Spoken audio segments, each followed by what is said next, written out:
Okay, yes, mukwano gwange okola kyamaanyi okwekuumira ku mukutu.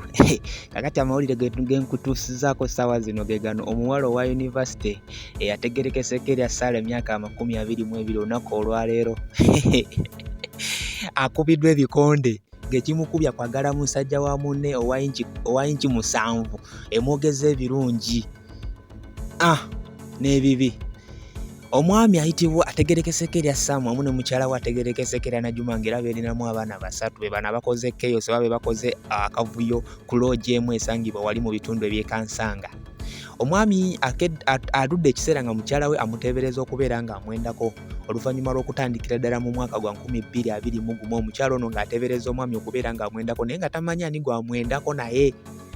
Kakati omwami ono ng'oluusi bamuweereza bu message omukyala n'abusoma nga bwamukwana ate nga si yabuweereza n'abuuza naye kiki omwami wange n'atafaayo.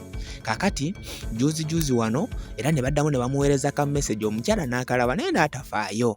Kakati munaye lwabadde olwo ng'omwami bamukubira akasimu nga bamusaba kumumiitinga. N'abulankanyaawo naye nga bw'omanyi obusimu obuyisaamu amaloboozi kumbe omukyala ndowooza awulira. Naga naye omwami ono engeri gy'ayogera nga tebikwatagana. Kati omwami we yabwakedde ku makya ng'akeera agenda ku mulimu n'omukyala nga yasuze amuteebereza kye yakoze nga naye atandika kumulinnya manda. Omwami ng'atuuka ku mulimu ng'agenda mu ofiisi ng'akola n'omukyala ng'afuna waaswama leero nzirayo naawe olw'eggulo. Kakati omwami we yamaze okukola ssaawa nga 5 awo ng'afuluma ng'adda mu mmotoka ye n'omukyala ng'afuna booda ng'agoberera mmoloka emmoloka ng'eyingira mu bitundu by'ekansanga ng'eyimirira ku loogi ezimu awo mu kitundu ky'ekansanga. Kakati ng'omwami ayingira n'omukyala ng'aswama alabe ani ayingira. Yagenze okulaba teriyo muntu ayingira nagana nedda ono omukyala agenze omwami agenze kola ki. Kati ng'ayingira ng'abuuza awo ku reception oba buno obuwala obubeera awo bwaniriza nti banaye nzize wano naye njagala mwami Saamu kwegamba ng'agendedde ddala mu kitiibwa nga mukyala we receptionist ng'amulagirira genda ku room namba 2 omwami bw'ati mwali.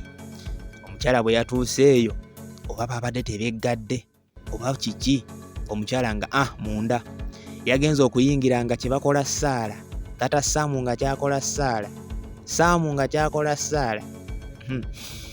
nga kudda kwebaza. Omukyala n'atandikawo okukaabirawo amaziga amangi nga bw'omanyi omuntu ng'obadde omwagala ate nga tomusuubira kubeera ng'akolako ekintu ekyo n'ayagala abukire ssaala amukube. Omwami naga gwe tokuba property yange n'akwata omukyala n'alagira ssaala akwate ebibya adduka era ssaala nga bw'omulaba bw'ati bwe yafulumye mu loogi n'adduka okuwona ekibambulira kya Najuma.